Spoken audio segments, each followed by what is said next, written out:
Are you ready to take action to attain the lifestyle of your dreams? It's a great way to make a lot of money fast.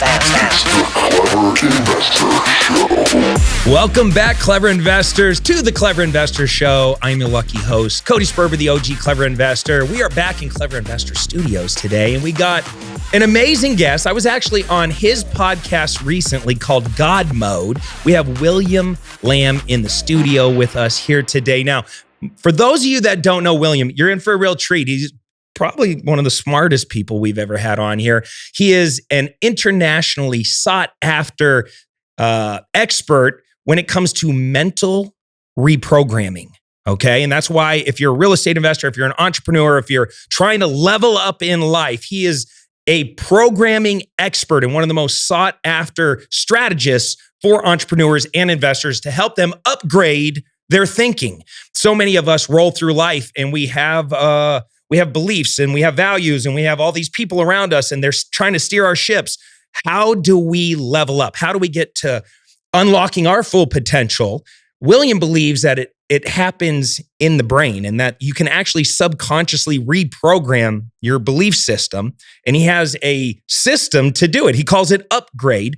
And it's a revolutionary system that allows users and participants to upgrade their mental performance and gain mastery over their emotions and habits. What the heck does that all mean, William? Welcome to the Clever Investor Show. Thank you. I'm excited to kind of talk to you about this because when I was on your podcast, we dove deep into my story, and I'm really intrigued on what your story is. You're kind of a mysterious guy.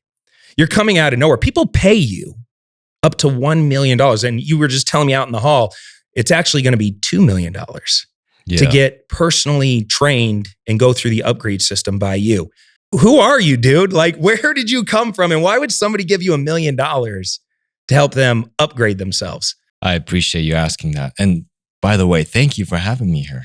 Yeah. Really an honor to be here as well. And very excited to share with your audience what we do at Upgrade and how that can help them.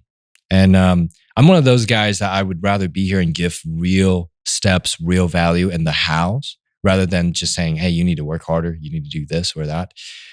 I believe the word hard should only exist in the bedroom and not anywhere else. Okay. Not in business. So we provide the tools to help people make life easier, because when the unconscious mind is aligned with what they want and their goals, things become effortless. Things become natural rather than a struggle and a grind. So happy to share with you my story. Yeah. So first off, how long you been in Arizona? Oh man, just a year. Where'd you come from? About a year and a half. I was in Utah prior, and then New York City. I was in the Northeast. I was in Northwest. I was in Hong Kong. I was in Europe, kind of all over. Oh, wow. And you have a pretty strong skill set and background in wordsmithing, persuasion, influence, neurolinguistic programming. Like, kind of walk us through, how did we get to the point where we actually created Upgrade?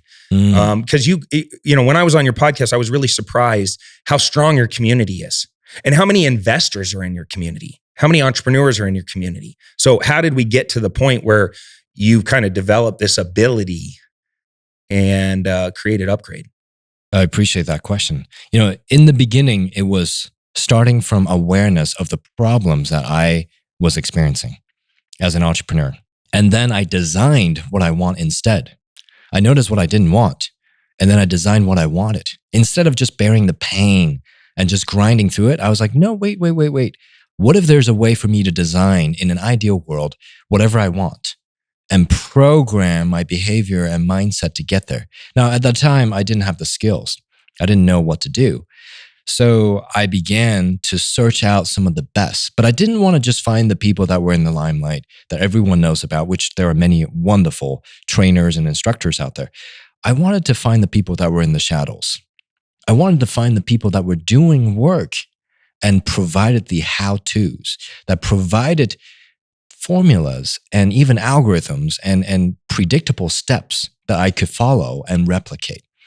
Long story short, if I may backtrack a little bit, what even led me to that point of wanting to know, wanting to reprogram my mind?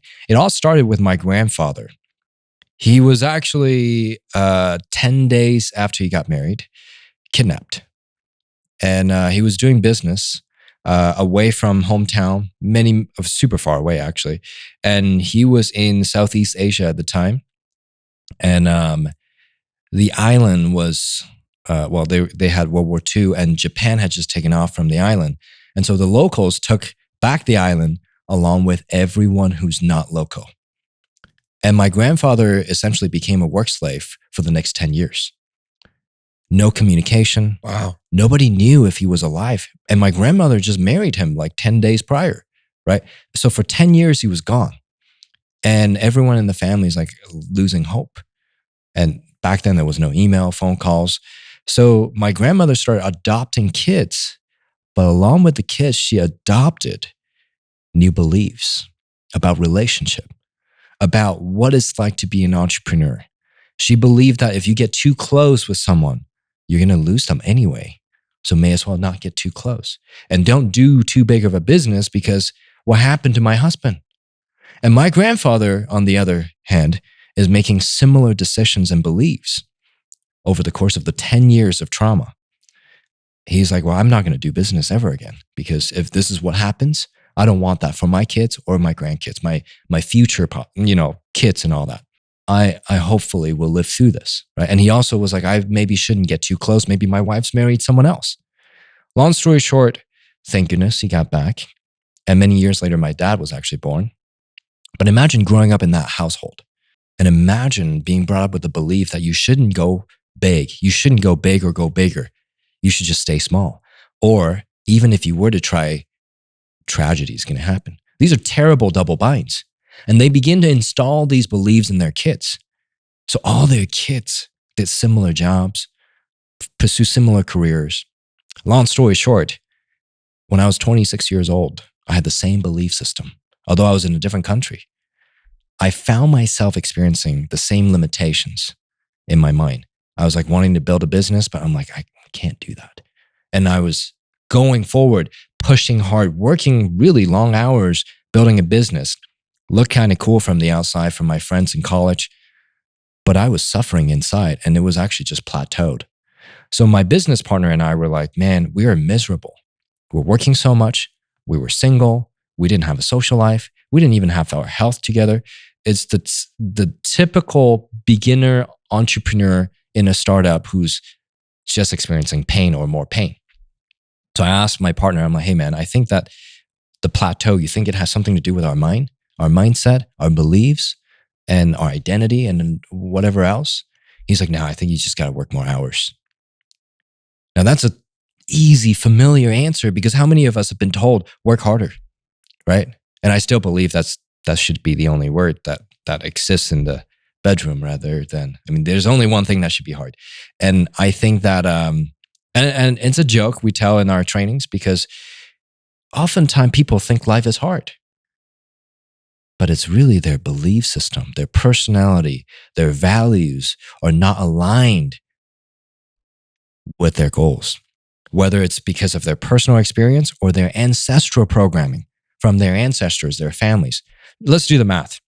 400 years. In 400 years, the last 400 years, each one of us, all of us listening, watching, we all had to have over 4,000 ancestors to create each one of us, just in the last 400 years. Imagine how many dinner conversations, lunch, breakfast, or just playtime, or whatever family events, or things that we say. I was just at a grocery store the other day, and mother said to their child, you can't have everything you want.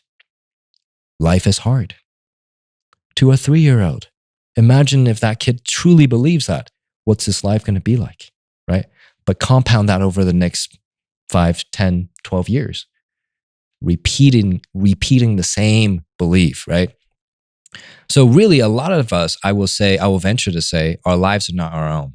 Frankly, it's been pre-programmed, but here's the good news.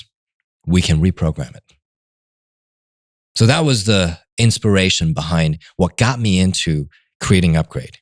Obviously, there's more story, but yeah. So you were kind of looking out and going, is it this belief? Is it the way we think? Is it the programming? And so now kind of fast forward, by the way, where'd you go to school?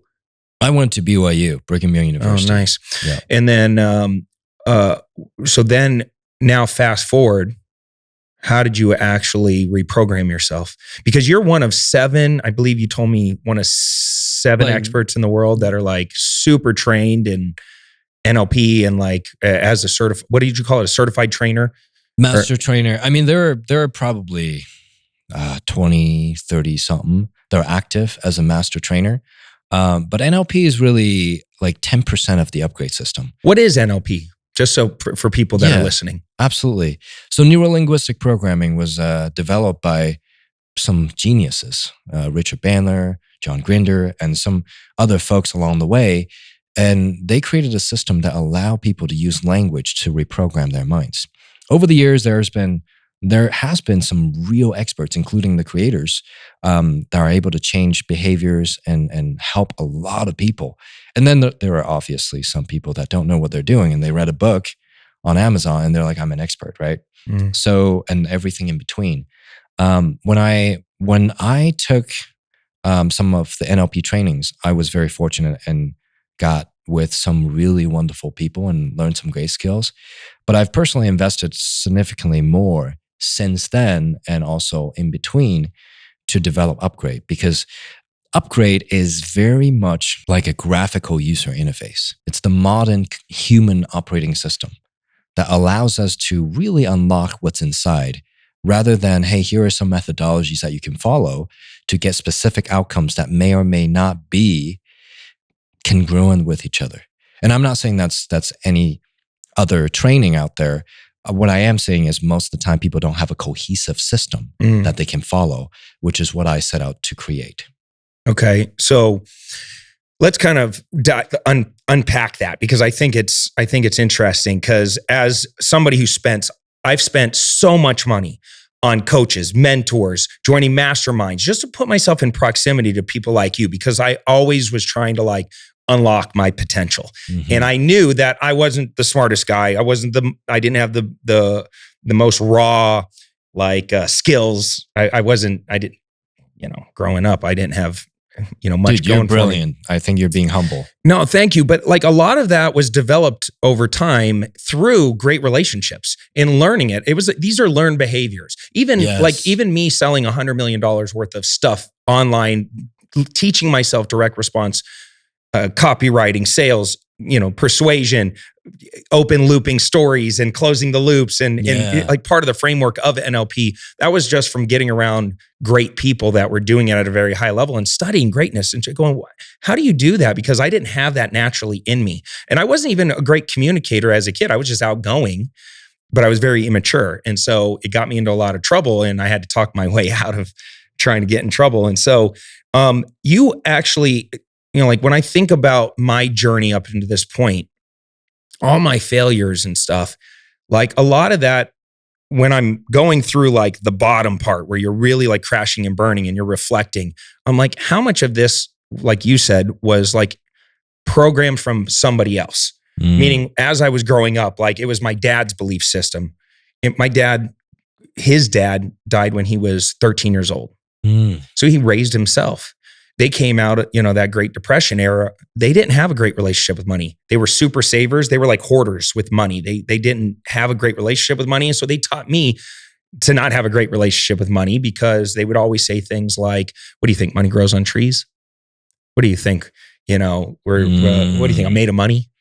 All these sayings, right? And so of course I grew up always feeling like money's always out of reach, or it always ran away from me. The harder I chased it, the more it ran. And so I had these beliefs, right?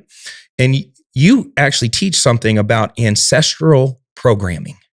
Can you explain what that is? Is that what we're talking about here? Like all these, generationally, we're just passing down these good beliefs and bad beliefs.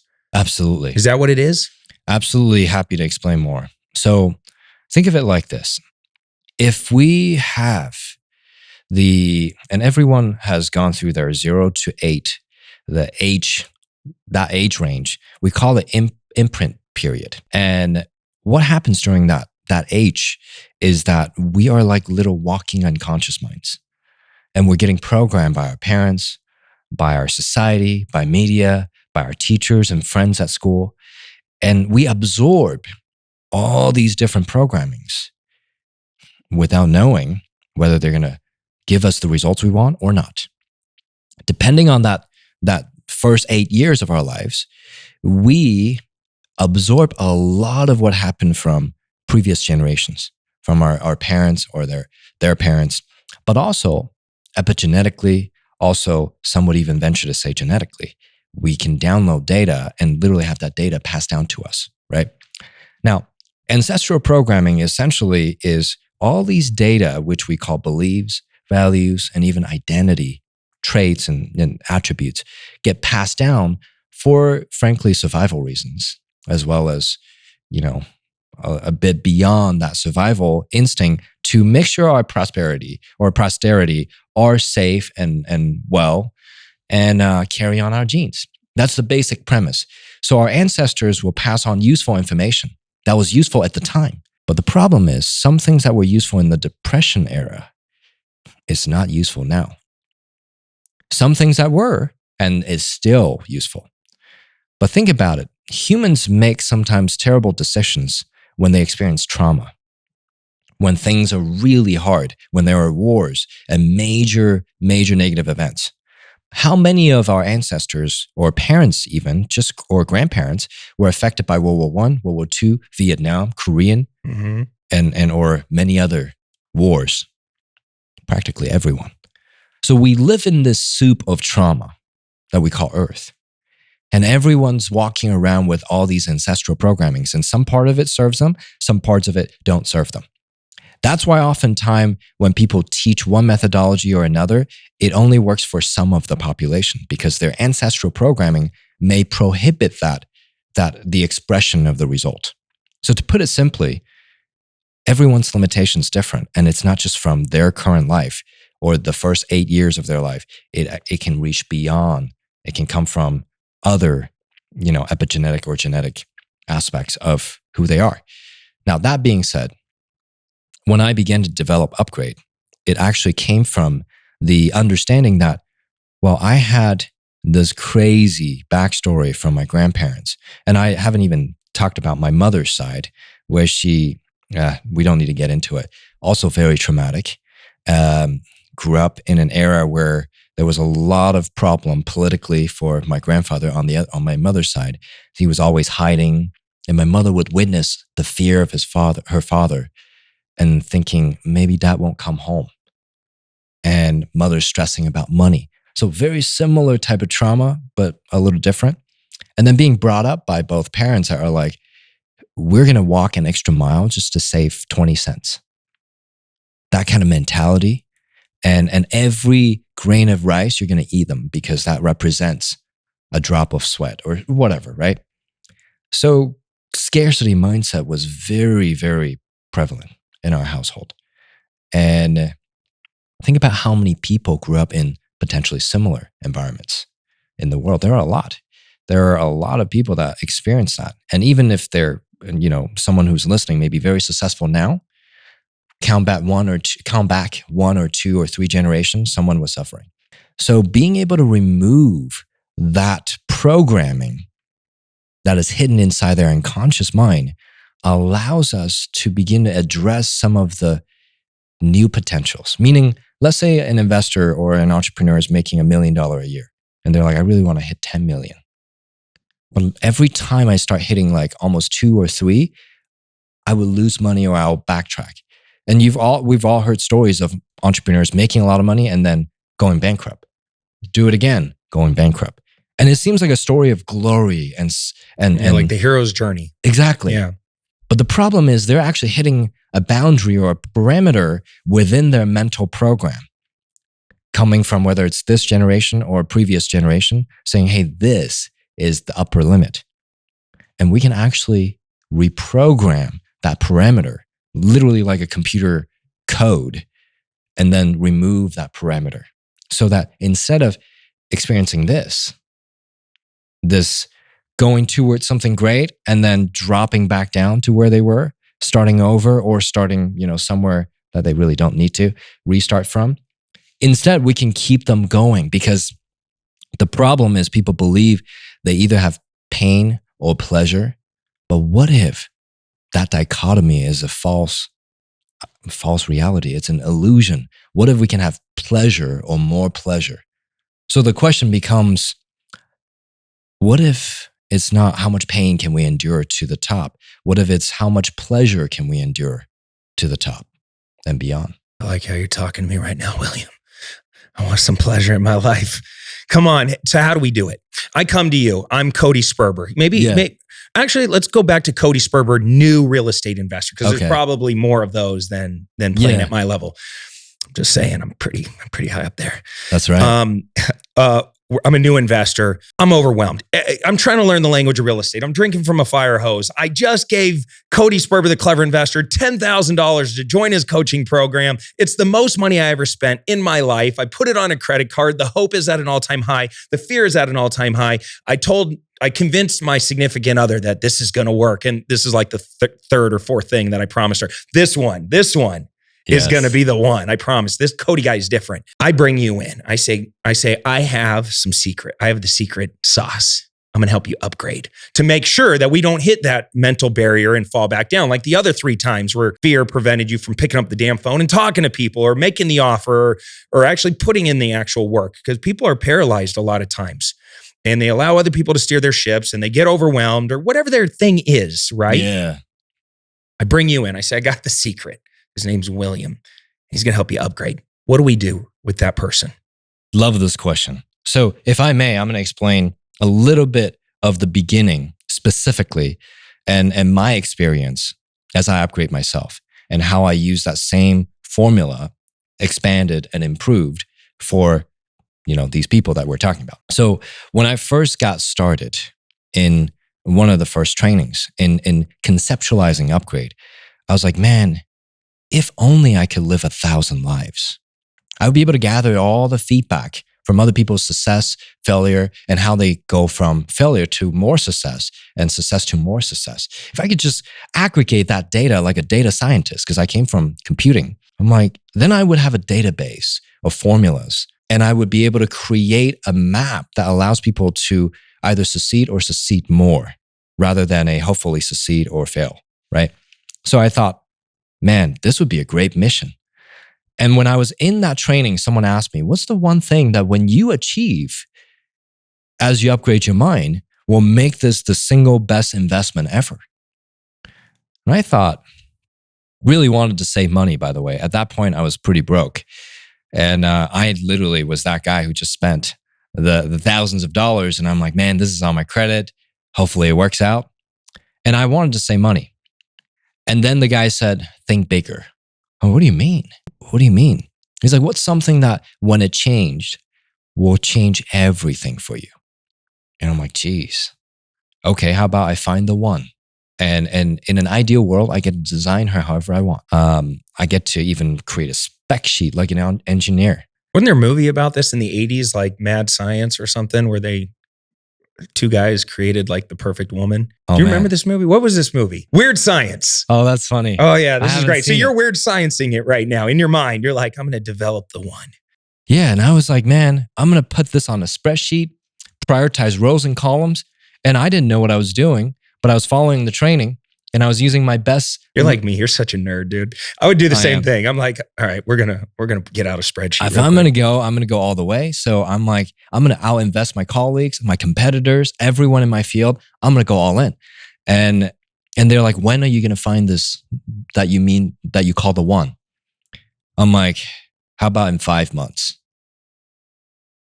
In 5 months. Where'd that number come from? I was like, man, it's March. Summer would be great. I'm going to have a hot boy summer real quick. And then after hot boy summer, the one. The one's coming when I'm done with that legendary summer. Exactly. I was like, summertime. I know how this goes. In a fall wedding, like it's perfect. Yeah. So I was moving fast in my mind. And the guy didn't even hesitate. He was like, oh, that's cool. What's the last thing that has to happen so you got it? I'm like, never thought about that. He's like, you need to have a coordinate for your unconscious so you know what to focus on. Because once you design this, you need to know what the final destination is so your unconscious mind can steer you there. And I'm like, man, he's right. So I always out-engineer like as much as I can. I go as far as I could. So I design every pixel in that scene, every pixel to even know what kind of shirt I'm wearing and what kind of button and how it feels like if I rub my finger on my button on my shirt. If there's any aftertaste from breakfast, did I shave that day? Do I feel energized? What kind of cologne am I wearing? Or if I'm not wearing anything, jeans, shorts, what? I literally thought about the weather of that day, every little pixel, even how the light would bounce off the surface. I'm like that guy creating a movie scene in my mind and know every single bit, right? So long story short, 4.5 months later, I was engaged. But it gets better. I found out, and at first I was like, okay, this might just be a coincidence because I honestly didn't spend that much money. Like, how could this be that good? That's like too good to be real. And then I was like talking to my wife about that. The time I set the goal, she's like, no way. I broke up with my fiance that same weekend. I'm like, nah, you gotta be shitting me. No way. She's like, no, like really? I broke up with him that same weekend. I had a feeling that someone that's better for me is right around the corner. And I just had this strong feeling I needed to just break up with him. We were together for 9 months. I'm like, whoa, that's not like a short engagement either. And I started thinking, I literally found the gold mine if I can replicate this. Once again, like an engineer would think, I'm like, can I replicate this? Can I distribute this model to other people to test and aggregate the data so I can see that it works for everyone, not just me? I started testing. And I'm like, I don't need another wife. So I'm going to design the ideal client. Now imagine if you're an investor, an entrepreneur, that you can design your ideal client, your ideal investor, your ideal partner, where they are loyal, where they are smart, where they're incredibly intelligent in the business that you're in, right? In being able to complement what you can do. Or have the money and the resources to connect you, imagine just being able to design exactly what you want and have it show up, right? And so I was fantasizing that. I'm like, man, if this could be real, I have found the freaking gold mine, right? And I started designing my first client.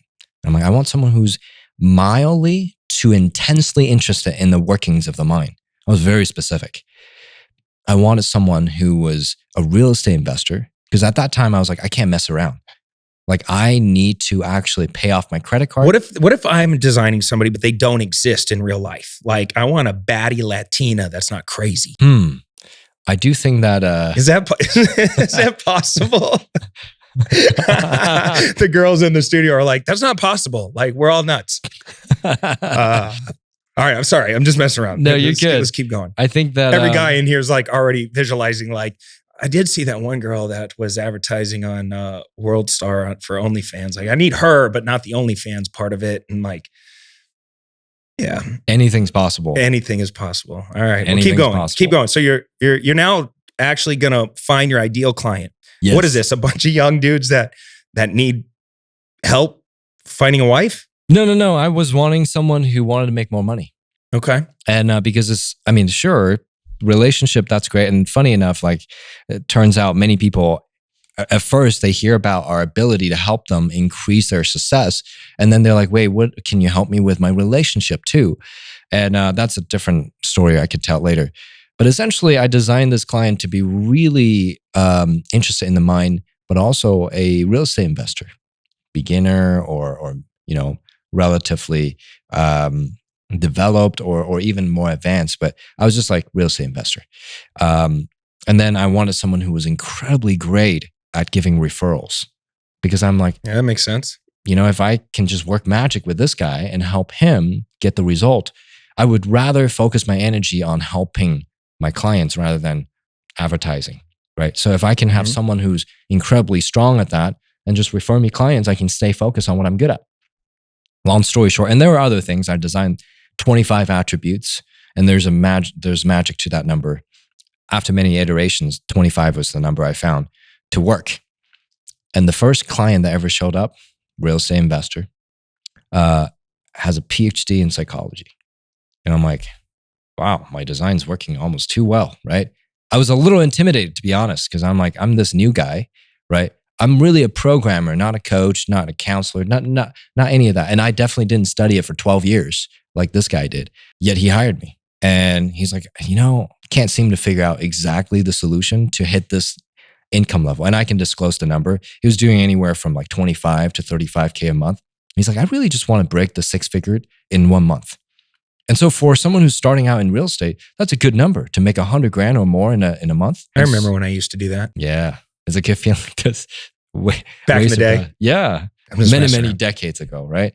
So when he hit that 100K in 5 months, he was like, this is serious. This worked. And everyone around him noticed because he broke some record and people were like, how did you do it? He became a referral machine for you. Over $800,000 in referral. Boom. So what process did you bring him through? Like if we were to give some people some tactical strategies, like could we put them through like maybe a 4-step, because I know you have some stuff like that where there's like a step-by-step process to like modify their thinking and help them get on the track. Maybe not the full upgrade, but maybe something we can tactically give them on this podcast. Yeah, the full upgrade is actually about 100 steps. And it prevents any relapse into old habits. It also increases not only their probability of success, but we set up so many routes in their mind so that they either pick success unconsciously or they achieve even more success naturally, which sounds almost too good to be true, but it is 100 steps.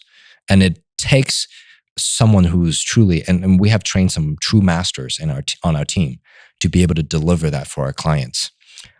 This is not a legal guarantee. I have to say that disclaimer because we can't guarantee that kind of result. Yet we just haven't seen it not work if not only people follow it, but they follow it all the way through and do what our coaches says. So coming back to the answer, what I did for him was actually 4 steps. There's a 4-step process that we take people through. If we were to look at the big pictures of even the 100 steps, they're in 4 segments. The first segment is design. As I mentioned, I designed the one. I designed my first client. I've designed a lot of other things after that. And they show up. I had a client design that he really wanted to get a house. And this is actually not only provable, it's got like 80 million views on YouTube. I asked him what he wanted. He said, I want a house, but I can't afford it right now. I'm like, that does not mean you can't have a house. Anything's possible. He's like, right, but I literally I can't get a mortgage based on, whatever. 2 days later, he won a house. What do you mean? He won it? He won. He was gifted a house after he won a contest and it was fully furnished. And it's on YouTube. There's like 80 million views. But, I'm not going to say exactly where that 80 million view is because you could probably guess how many channels has 80 million views on a video. So pretty cool. He won a house 2 days later and he's like, William, tell me everything because whatever it is, I need to sign up, right? Now, not going to guarantee that everyone listening is going to win a house, but we have in our database of testimonials seen some pretty interesting and strange events when people begin to change what's going on in their mind. So let me get back to the 4-step process. First is design. And if I may explain it with a metaphor, imagine you and I go on a little journey back to the 1800s and we take your laptop, a projector, and a screen. And of course, a generator, right? And we go back, we project whatever's on your laptop on the screen, and we tell the town folks, we're like, hey guys, I know this looks weird. And people are running away, some of them. They're like, this is some sorcery stuff. Some voodoo. Yeah. And some people are like, these people must be prophets or angels or a demon, who knows, right? But there's a crowd, a good captivated crowd of people that are watching, listening. And they're like, I want in. I want in on this. I want to know what this is.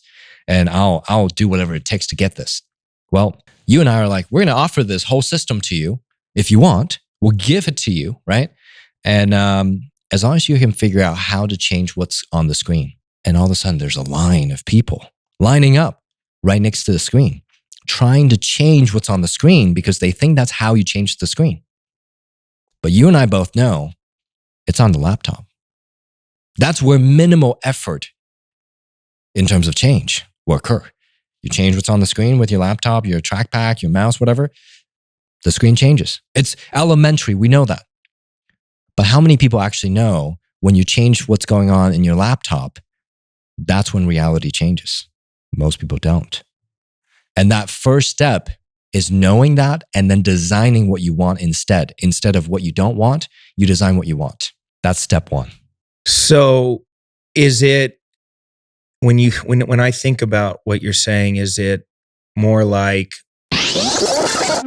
so many of our listeners reach out and they ask us how they can get involved in my actual real estate deals. Our investment firm specializes in finding deeply discounted properties, acquiring them, renovating, stabilizing both single family and multifamily properties all over the United States. That's why we're so excited to share with you clevercapitalfund.com. Now, if you have some investment capital and you want to deploy it and receive double-digit returns backed by real estate, then visit our website and see which fund is right for you. We have both equity funds and we have debt funds where you just get paid out every month like clockwork. All you got to do is visit www.clevercapitalfund.com today to learn more.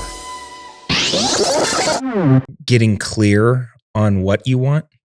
You get what I'm saying? Like, because sometimes people are like I want more, but they don't know what more is. Yeah. And like, are you suggesting like, if we're going to design it, if we're going to start with design, we're going to get really freaking clear on exactly our destination. So that's a fantastic clarification question, because when you ask people what they want, sometimes they tell you what they don't want and they don't even know the difference. You're like, hey, what do you want? They're like, not my job. Like, okay, not my current situation, not my relationship. No, like, what do you want? They're like, I just told you. They don't know what they really want because they've been trained their whole life on running away from what they don't want. Even some of the most successful, wealthy people that we've worked with, I've heard so much of it. It's like, don't think of a pink elephant. They just think about the pink elephant, right? So first step to knowing what someone wants is allowing themselves to realize there are things that bring some pleasure and joy and go and see what those things are. And oftentimes that means sitting down, whether it's researching online or actually traveling, but sitting down with your laptop, tablet, phone, whatever, and begin to ask yourself this question. In an ideal world that I am in control of, what would I want? Now, if we apply it to our context here, our context here of designing the ideal client, because I'm sure everyone would benefit, investors, entrepreneurs, and so on and so forth. If you design 25 attributes, in an ideal world, who would you want to work with? Are they a self-closer? That's an important attribute. Self-closer. Are they a referral machine? Are they genuinely interested in your relationship with them and value your relationship with them more than the money? These are already 3 attributes that would be a game changer if they design into their 25, right? And there's more. There's more. Like readily, someone who will take action in paying. Like, because you've worked with people that are like, yeah, I'll pay, I'll do it. 5 months later, you're like, what happened, man? Yeah. Right? And then I just had a gentleman that just jumped into our program and he's like, I'm in. He's like, send me the contract. I send it to him. No joke. 10 seconds later, he signs it and paid. I'm like, no wonder this guy owns $100 million business, right? So what happens is when people are able to know what they want, they also need to know the second step, to focus on it. So step 1, design. Step 2 is all about focus. Now, do you call it focus? Because I've heard you use different words for that, like reality engineering. And Yeah, exactly. like, what does that mean? Let me explain it. Because focus is a word that everyone's like, oh yeah, I know what that means. But when you focus on what you want, you're actually engineering your reality. So here's what I mean by that. Once you design what you want, as if you live in an ideal world where you're in control of, you begin to really, and this is very freeing, because so many people still write as if they're restricted. They'll still design their reality as if it's restricted. Because if I are given the choice to work with whoever I want, and by the way, we all have that choice, I would say I want to work with people who genuinely are kind and want to make a difference in the world. I'm not stuck with working with anyone. I get to choose, right? But people don't unconsciously know or believe that. So the first step is knowing what we want. Then we are going to be challenged by our beliefs and our values, even what's going on in our society. If we design what we want, mom's going to come around and say, you can't do that. Dad's going to come around and say, I tried that and failed. Neighbor is going to say, man, that's going to be hard. Colleagues, mentors are going to be say, are you sure about that? Why don't you do something more safe, right? Spouse is going to come around and say, that's a lot of money you're spending. Are you sure this is going to work out? What if we go live on the streets? What if this fails? All of that noise. I'm not saying there's no wise advice coming from those around us and that we don't make stupid mistakes ever just because we're brave. No. What I'm saying is once you design what you really want, you need to focus on the outcome and seek out every help you can that allows you to actualize it. Not sitting around and thinking, if I just focus on it, it's going to happen, but actually focus on it and do everything you can so that you can feel congruent with what you focus on. I'll get a little bit more specific. Let's say I really want a yacht. And let's say I love boating. I love being on the ocean, right? Instead of sitting around my house and saying, oh man, I can't afford it.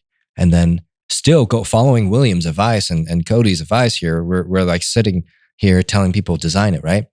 Let's say I'm that new entrepreneur, new investor. I'm like, okay, I'll follow it. I'll design this yacht I want. And I'll try to focus on it, right? And then they get an email of a bill, insurance, they get a credit card bill, and they're like, shit, I can't afford a yacht. Can barely pay my bills. I just want to grow my business and have a little bit more freedom and not getting yelled at by my wife. I just want this. They're not focusing on what they want. They're thinking about all the pain and what they need to take care of. If I was truly focusing on what I want, I'm like, sure, there's stuff going on in my life right now that's not fully aligned. I'm going to use the resources I have, like my laptop. I'm going to get on my laptop, go look at Monaco, go look at Fort Lauderdale, wherever the dock that may be. I'm going to get as much sensory data as possible. So by focusing, I mean gather visual data, auditory data. How would the dock sound like if you're standing there, just got off your yacht or just bought your yacht? What would that sound like? Is the agent, right, the broker going to say, hey, congratulations. This is one of the most beautiful vessels you could have bought, right? You got a great deal. And you can hear the seagull. Is that what you hear or is it something else, right? So being able to focus on that and then also the kinesthetic. How's the wind? What's the wind speed? Is the sun just right? What's the temperature?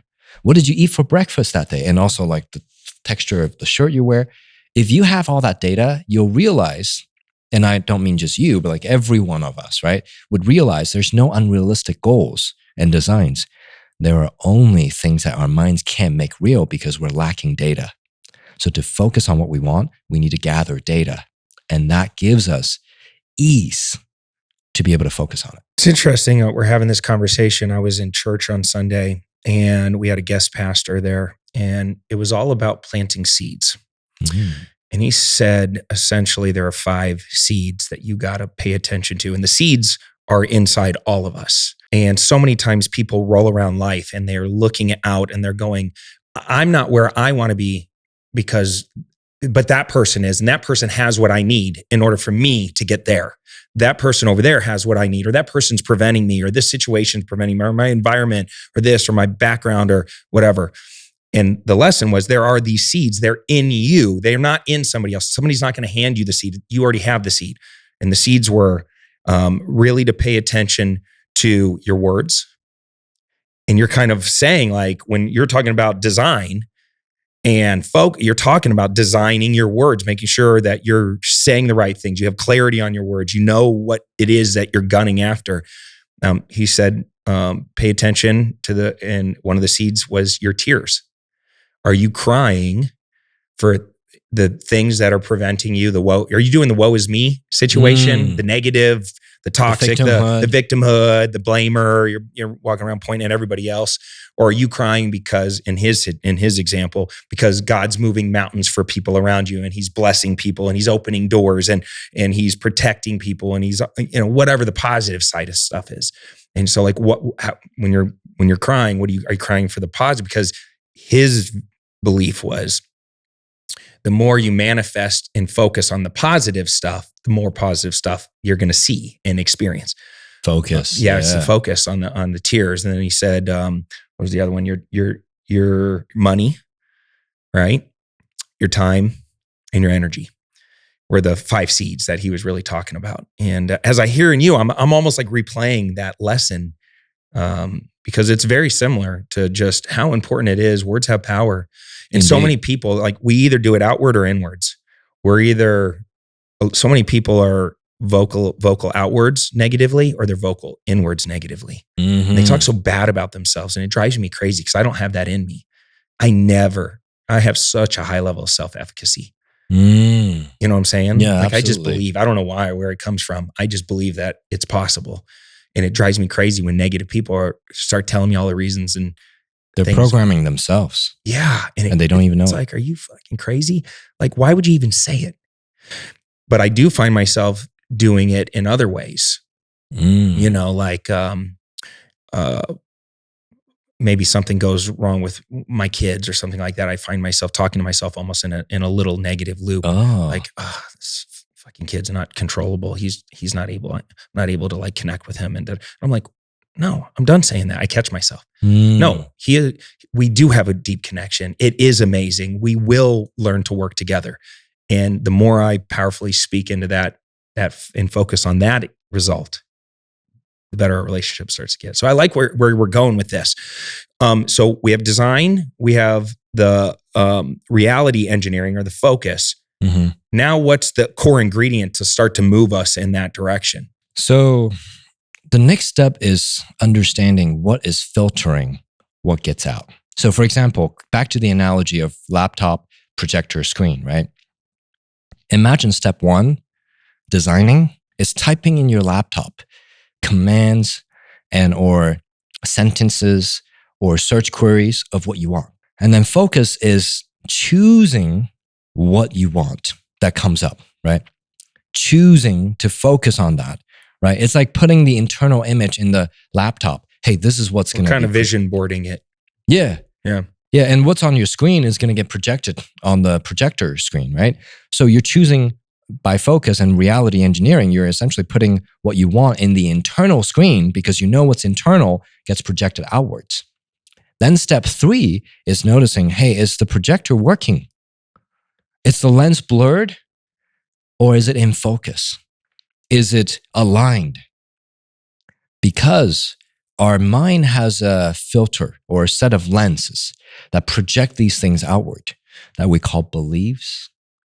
And these beliefs will hinder or support what we have chosen as a design and that what we want to focus on. So let's say you have this magnificent design of your life in not only business, but relationship, personal health, and family, and all areas of your life. And you can focus on it. But if your belief or beliefs do not support that because of ancestral programming, because of whatever you were told and that you accepted when you were age 5, that's going to naturally filter out the possibility of you achieving that as quickly as you want without massive amount of physical effort. That's where the grind of entrepreneurship comes from.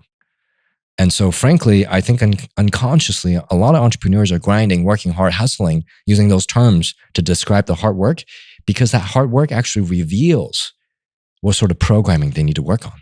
But the problem is when they reveal that, they're like, oh, I'm just going to suffer through it, rather than resolving it.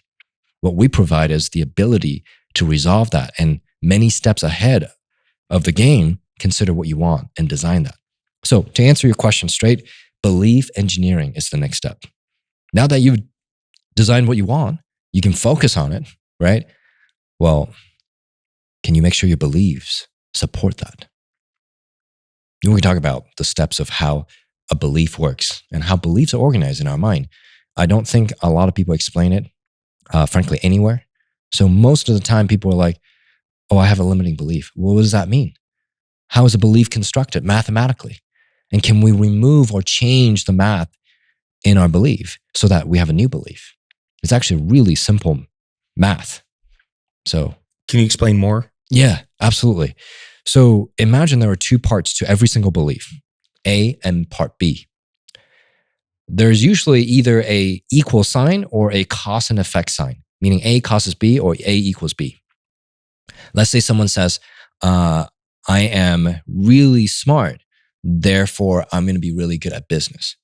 But someone else could say, I'm really smart and I'm not good at business. I'm only smart in some ways. Or another belief might be like, oh, I'm really short, therefore I can't get girls. Someone might actually have a totally different belief with that same component A, right? A more realistic or common thing would be, I didn't have this kind of family, didn't have this kind of upbringing or background. I didn't have this degree. I didn't go to Harvard, or I don't have this relationship. Therefore, it's going to take me a long time to make a lot of money. Or, oh, I wasn't, given this or X, Y, and Z. You get where I'm going with this. So this causes this, or this equals this. Or, I had a bunch of trauma in my previous relationship. Therefore, there's no good men or good women out there. People have all kinds of these beliefs that they put equal sign, even though when they're not equal. They put cause and effect, even though they're not actually related. But here's the thing. Let's say we're able to remove all of the ones that are not serving us anymore and replace them with, I am whatever, and therefore I make tons of money. You could be like, I'm Cody, therefore I make tons of money. That belief doesn't actually have to be objectively proven. But if you have that installed in your mind, that becomes your new filter. You can actually say, I'm Cody, therefore I will have the single best relationship anyone can ever dream of with my family and with my future family and with my business partners. You can also say, I'm Cody, therefore, I'm only going to do the best deals. And in fact, big opportunities are going to chase after me. And I'm going to make a lot of money and create tons of win-win-wins. And people are going to love me forever. You can engineer all these beliefs by design, once again, that matches your goals. And then install these beliefs. And what's cool about beliefs is that, well, first off, let me say the downside of just changing one single belief is that there are hundreds, if not thousands of other beliefs in every context, whether business, family, relationship. So if you just change one belief, most of the time people will bounce back. That's why when someone goes to one event and they're like, oh my gosh, they sing Kumbaya and they change and they're amazed. And then they go home, they revert. That's a unfortunate model. Let's just say that the person has to keep going back and change one belief or a few beliefs at a time when there are thousands of beliefs, if not more. But then imagine being able to change what's the next level that organizes all the beliefs. In fact, beliefs are organized by what we call values or clusters of values. These values can have 10 or 100 beliefs underneath them. And values are what's important to us. Imagine being able to change what's important to each one of us in the unconscious level. All of a sudden, like imagine you could change being ecological, being a good business person in a sense like value relationship and make sure they don't screw their partners. Imagine being able to install that in business partners. They would never screw you. That new belief and value, or many of the beliefs that support that value would also be installed. So all at once, you can install hundreds of beliefs and behaviors. And then not to mention clusters of values will form our identity. So you can completely change someone's personality. I mean, of course, starting with yourself, and then other people, of course, have their free will and choice.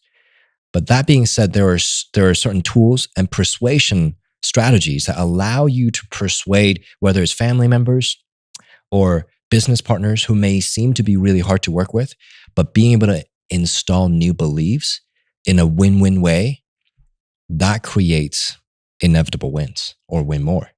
So the third step really is identifying beliefs that don't support your design and new ones that may support your design, testing it and installing, iterating through that, like building a computer program. And then you arrive at the perfect, sure, some people may argue there's no perfect program, but if it gives you the result, gives you the perfect expression of who you are and allow you to experience that design, that's a perfect program. So design, focus, you called it something. Belief engineering. Belief engineering. And then what's the fourth step? The fourth step is actually the easiest one, taking massive action. Now, everyone's been told take massive action, grind, hustle, all that. That's not what I mean. I'm not talking about taking massive action with pain. I'm talking about taking massive action with pleasure. I mean, imagine if you gave me if I gave you $1 and you give me $10 back every time, I would keep doing it. if you give me $10 and I give you $100 back, you do it every time, right? You keep doing it. When people are not motivated to take action, it's simply because their input and output are disproportionate. They're putting in, whether emotional energy or physical energy or mental energy, and the output is actually less than what they put in, right? I mean, that's the nature and the science behind why people are not actually motivated. But imagine if they put in effort and then they get 2x, 5x, 10x, 100x the return, you would keep investing energy into it, right? Well, now that's not just true with deals. It's true with habits and relationships and behaviors. So being able to take action and understand that is the first step. Let me illustrate it with a conversation I had with one of our clients and a good friend. We were talking, I was talking to this great friend of mine, and he was like, I've never been told that I could not work hard and still get the results I want. I've always been told the only way to get what you want is work really, really hard. Outwork everyone. I'm sure he's not alone, right? And I said, look, work hard for what purpose? He's like, to achieve results.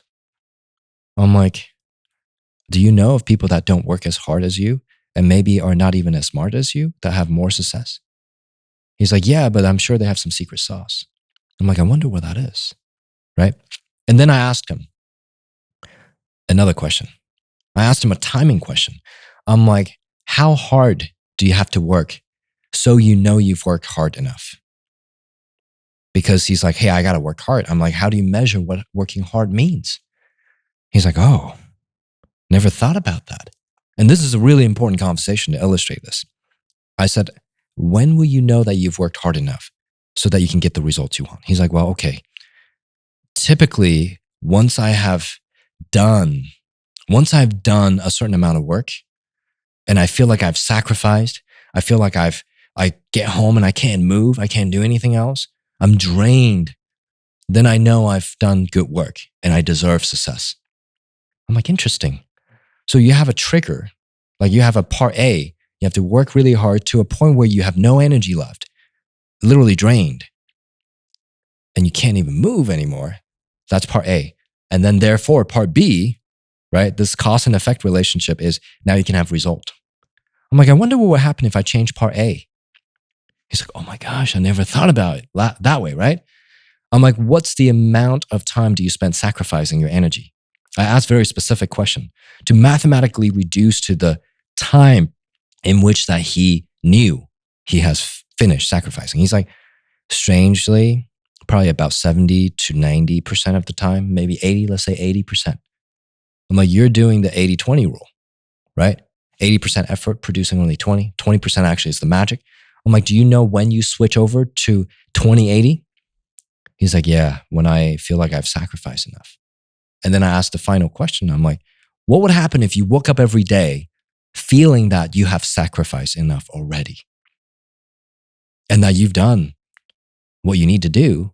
Now you deserve success. Every single move you make, would it not be 20-80? He's like, holy shit. I could work 40% of the time and get 160 back. I'm like, 1.5 times your result by working less than half the time. I think that's worth it, right? And not to divulge, who this person is. He's living his dream right now. In fact, I asked him what he wanted when he freed up his time. He's like, I love to be on TV. He's on 2 TV shows now since then. And he wasn't a TV personality before. He was a tech entrepreneur. So a lot of things happened in the last couple of years for him. So my point here is taking massive action does not mean going towards the direction that you want, even though it's painful. It means identifying what the 20-80 is. What is the magical switch that takes you from, oh my gosh, I have to sacrifice, work hard, to, oh man, I'm in flow. Oh man, I'm in the zone. Well, and then truly installing that state or installing the trigger so that the state gets triggered every moment you're awake. And when you wake up first thing in the morning, you feel deserving, you feel worthy, you feel excited. You feel that it's going to be the greatest day ever instead of, oh man, I have to sacrifice 80% of my day to get to this point. So how do you personally apply your own upgrade process to yourself? I love that question. I'm always pushing boundaries with myself and those around me and my clients. I mentioned earlier that I like to live 1,000 lives. That was the question I asked myself in the beginning, because I knew the story from my grandfather and my father, at least to a certain degree. And I knew that my family weren't successful entrepreneurs or investors. So I'm like, I don't have a background. And I could say that's part A, like, oh, therefore I'm not going to be successful. But instead I was like, I need to live 1,000 lives.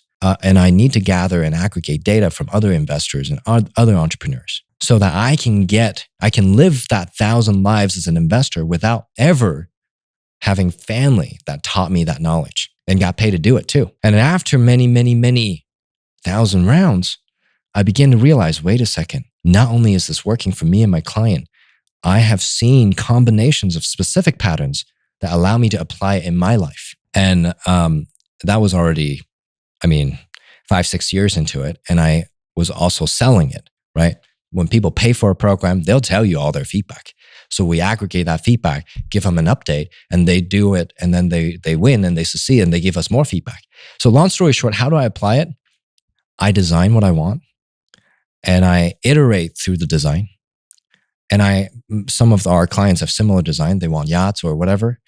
And look, I'm not saying it's all about the material things, but it's very tangible and you can prove it, right? So I'll get a little bit more specific when it comes to how do I focus on what I want. My wife and I traveled many years ago to Monaco because I wanted the data. I wanted to stand in front of that dock rather than just watching a YouTube video. I stood in front of that dock and I smelled the air of the marina. I ate breakfast as if I just bought a yacht. What would I eat? What's the aftertaste like? Where would I dock my yacht? I got all that data. I wore the shirt that I know that I'm going to wear someday, that when I pick up that yacht, right? And we're actually going to go, order a yacht this fall. But years ago, I was focusing on that, but I wasn't like, oh man, I'm just going to sit in front of my laptop. I did everything I could. I went to Monaco. And then when it comes to modification of beliefs, every time I help my clients, I also help myself. Every time I help myself, I also help my clients. But I tend to push beliefs of my clients because here's the convenient thing. One of the last guys that joined us has $20 billion in asset under management. And when he came through, I'm like, this is awesome because his beliefs are going to be drastically different than someone who has $20 million of asset under management. And if I can help this guy, I would have the data that he's worked through all the way to get himself here, right? Then I can take that data, dissect it, look at all the components that was giving him 20/80 and all the components that was giving him 80/20. Remove that 80/20 and then multiply the 20/80. I can then apply that in my life. And so to me, that's how I like to experience life and experience that exponential growth. And then I further test it with new clients that haven't gotten to that point. And they give me feedback and say, oh yeah, that's working. So I'm having 1,000 test labs running my tests, running my formula at any given time so I can accelerate this growth as if I'm living 1,000 lives. I hope that answers. I have a follow-up question. How many non-crazy baddie Latinas can we get on this yacht? Like, is this a big yacht? Is this a Cody Sperber yacht? Can we flood the yacht with baddies or what are we doing? Do I have to be married to get on your yacht? Listen, is there a check? I'm already there, dude. I'm love set. it. What do we call it? I'm reality engineering. I love it. I mean, hey, look, every one of our private clients get invited to our yacht. Oh, so I got to be a private client? That's step one. I like how you're closing me right now. I'm just, dude. You know what I love about this conversation? Because it's different than conversations I normally have. Because I mean, you're definitely talking about like really the components of success. Like when we boil it all down, it's like I think back on my journey. I'm like, how did I get here? Well, I got here first. I had to get exposed to bigger thinking, bigger thoughts, people doing things. I'm like, dude, my thinking was so small in the beginning. I literally put a Post-it note on my cubicle. I'm a freaking bookkeeper making 34 grand a year or something like that. And I put a Post-it note that said, I want to do real estate. And when I make $4,000 a month consistently for 3 months, I'm quitting this job. That's how big my thinking was. I literally thought my life would be amazing if I could just make $4 grand a month as a creative real estate investor consistently for 90 days. And I'm going to go off and do my real estate dreams. And it's like, you look back on that and you're like, God, I wasn't exposed to very much, right? No successful people in my life growing up, no mentors. I didn't even know what the word mentor meant. We didn't even use the word entrepreneur. And so it's like, oh, okay. So exposure was the first step, is like, well, what's the most that somebody can get paid as a real estate investor? Why can't I make, like your buddy said, 6 figures in a month? I know people now that make $1 million an hour. They get paid $1 million to do a single speech. I was just with Tony Robbins the other day in Palm Beach. He gets paid $1 million to do a single speech. You know, it's like, it shatters your belief system when you realize, oh man, I'm thinking way too small. This is one of the reasons I'm pushing myself to get out of just the single family game. I've been in single family for 20 years, you know, but we're doing a lot in commercial multifamily the last couple of years because I'm like, I'm not thinking big enough. I need to really push myself a lot harder. So exposure. And then there are certain power principles that are just universal power principles. Proximity is one of them, right? That's where you get the exposure. Leverage is another power principle. How do I leverage you and your experience and your time and your knowledge and your resource? I want the upgrade system in my life, because not because I want a yacht or something like that, but because I truly believe it is your obligation to set the standard and play full out every single day. I used to be that guy that would work hard. Like I prided myself in hard work. If at the end of the day, I was so exhausted that I was like, oh my God, I can't even keep my eyes open. I felt like I won that day. And then I met other people that literally do like the 20 minute workday, and they're making 10 times the results than I am. And I'm like, okay, hold on here. Something's off. This guy is happier than anybody else I know, lives the life of his dreams, and works 20, 30 minutes a day. How am I killing myself? And I'm barely making, like, hitting my goals, which aren't even big enough. And so proximity is power. And then I think about, okay, taking the action. So many people talk a big game, but they don't follow through. They just constantly hesitate and procrastinate and play small and think small and recede and jump from vehicle to vehicle. And they never stay long enough in one place to put in the work and build the skills and capabilities necessary to break through. So true. You know, and it's like, and I have a lot of students that even come into real estate. They think they want to do real estate. They don't want to do real estate. They just want the result of being wealthy because of real estate, but they really don't want to do the real estate. And then they wonder why they fail, because the pain of doing real estate does not outweigh the pleasure in their view of what they're going to get from it. So they recede. But when your purpose outweighs your pain, that's when the breakthroughs start happening. You know, if I may interject right here, the reason those pain exists, pain is a message delivery mechanism. That means they're hitting their boundary of beliefs, values, and identity with something that conflicts with what their ancestor or they themselves have learned in this life. But if we modify that belief, that filter that we talked about, they can actually experience pleasure instead of pain. So instead of having to overcome the pain, they can actually experience pleasure pulling them towards doing real estate. So one of the biggest challenge for entrepreneurs is being able to modify their pain and change it to pleasure through belief engineering. And most people don't, unless... I've never even heard of it structured or talked about like that. Yeah. A lot of times when things aren't working out the way you want them to, and we all have these expectations going into a business like trying to do creative real estate. And a lot of people join and they're like, if I could do a deal before my credit card bill is due 31 days from now, I can pay for this course and I can do this thing. And then they swipe their credit card and then they start, going through training and then life is also happening to them. They're getting distracted and they're getting pulled in a million directions, and they are getting frustrated as the clock is ticking because it's not happening on their expected time frame. And it's a funny thing because that's not how success works. It's not, you don't just get to pick and choose the time frame in which you get to have it unless you build all the rest of it around it. Of course, yeah. Right? Like what you're talking about. Like I want to find somebody who's the one within 5 months. Okay, we can set a time frame on that, but you got to do the work. You got to do the rest of the work. You got to be able to take the action necessary. And for me, it took a lot longer than expected. I was going crazy. for a long time. And we talked about my story on your podcast, God Mode, which I highly recommend everybody go check out. It's a great podcast. I murdered it on your podcast, I just want to say. Yes, you did great. But I appreciate you being on, by the way. That was fun. Awesome. That was fun to tell my story.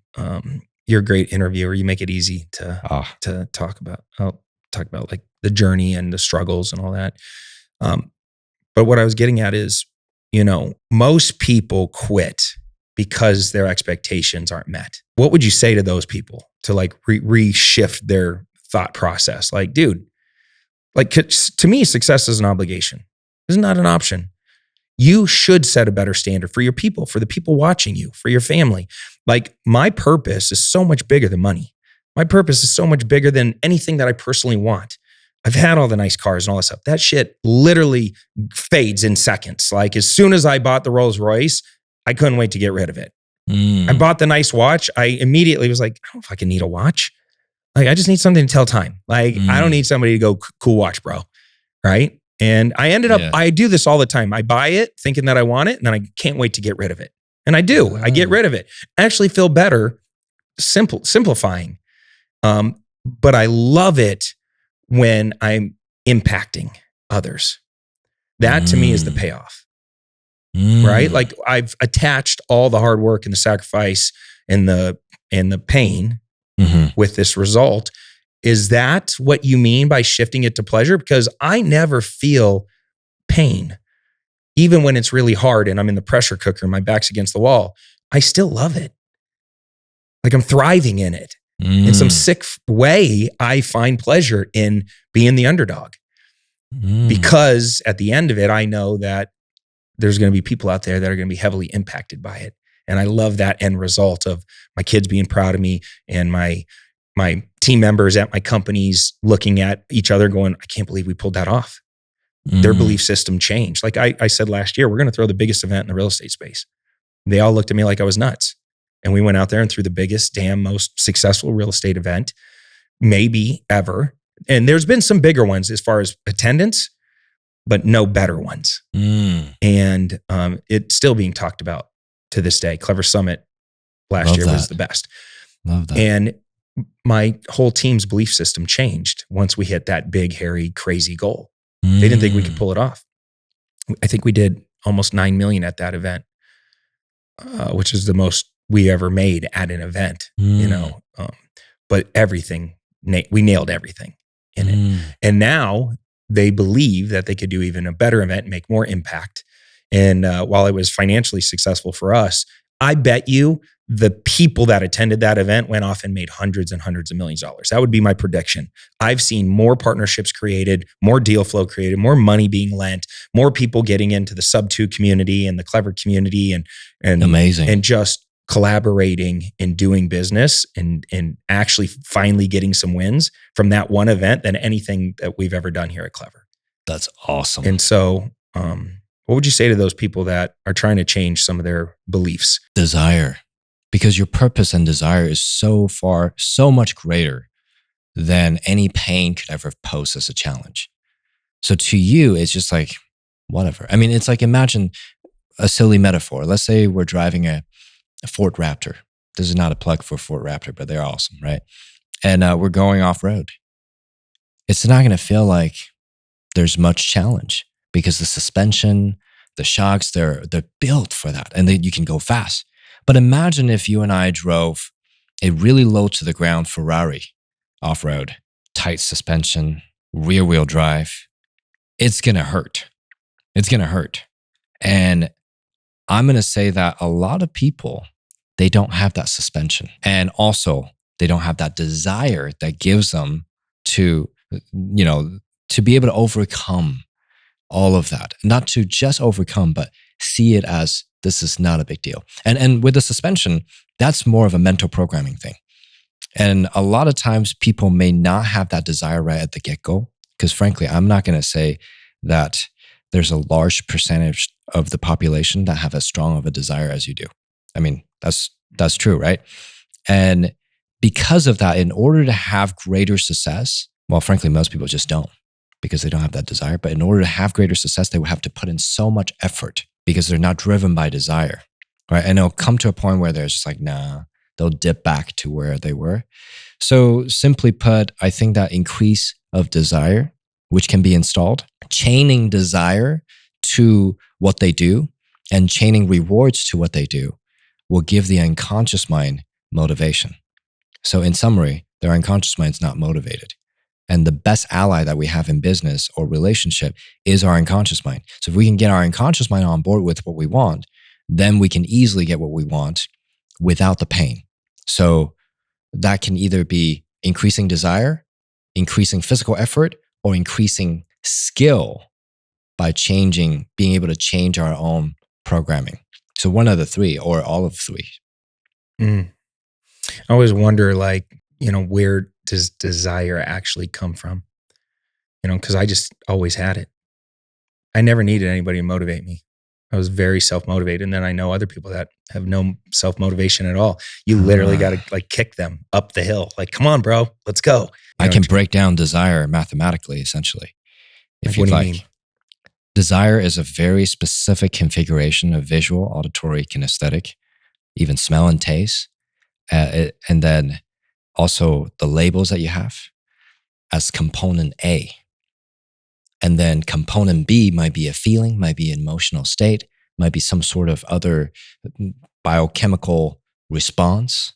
So when you have a picture in your mind with a sound or a specific ratio of pictures and whatever else, this reality, this part A is the cause of part B. And you really want part B and you really want part A, you're willing to do whatever it takes for this feeling. Whereas some people don't have these pictures, don't have these sound, they've never been given that sound, or they never conjure that up in their own mind. Therefore, they don't have this feeling. And their unconscious mind's like, why would I do that? That's a lot of effort for what? So desire, mathematically, we can if we have more time, I can literally break down specific desires that you have into different ratios with you. And then we can actually replicate that desire into a different area of your life if you want it.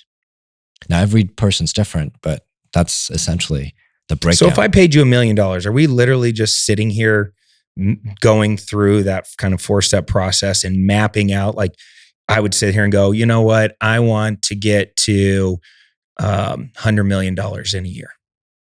And you're like, totally doable. Let's get to work. Right? Mm-hmm. I'm guessing that if somebody's going to drop $1 million, they want a big ROI on that million. Yep, absolutely. Right? So they're talking big goals, crazy shit. Yep. Right? Yep. And your whole team's going to what? Wrap themselves around that person and customize this game plan and hold them accountable to it? Now, the $1 million program, like you said, it's going to go up to 2 million.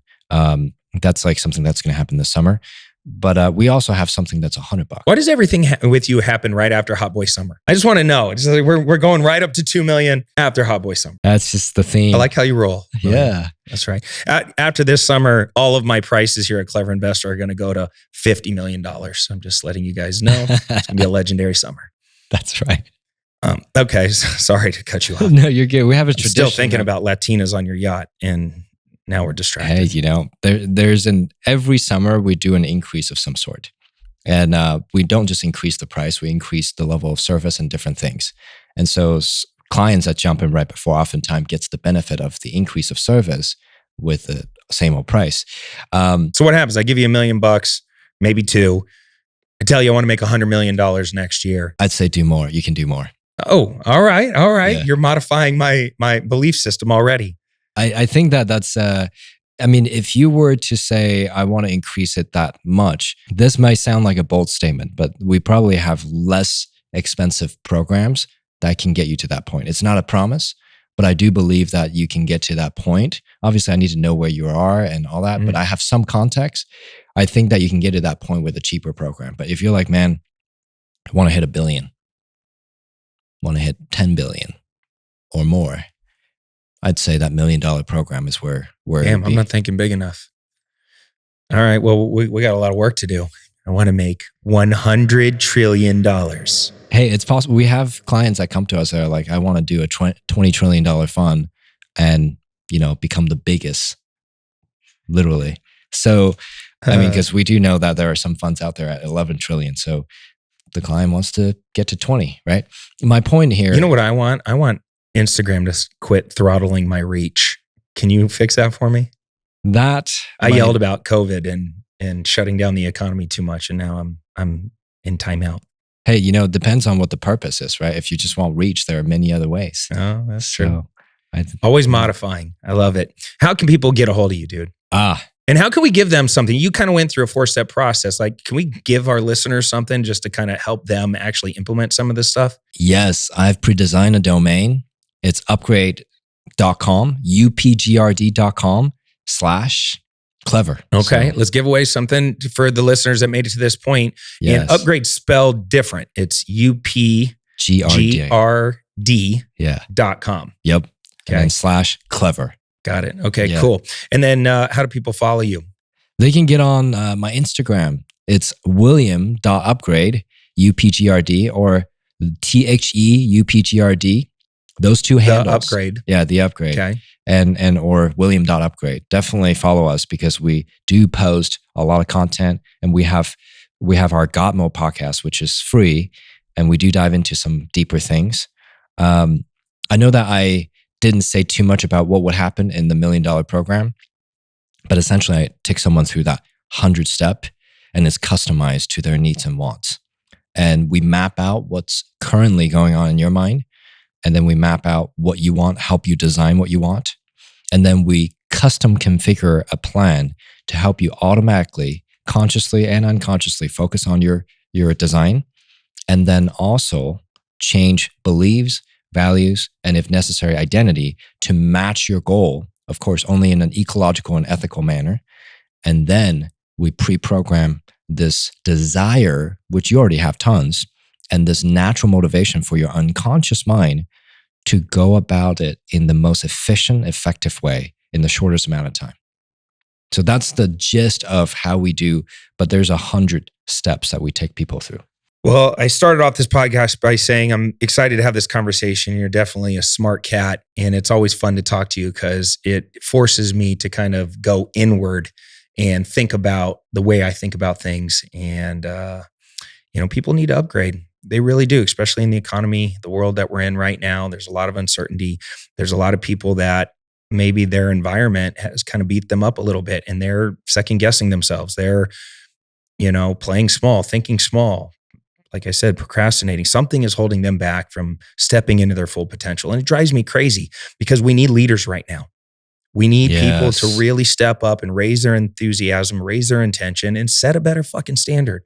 There's so many boring ass adults out there. It drives me crazy.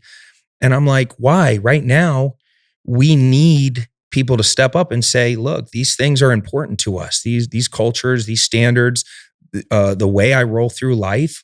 Watch what I'm doing. I'll be the leader and set the standard for everybody else to show and give you permission that's okay to be loud and be enthusiastic and to win.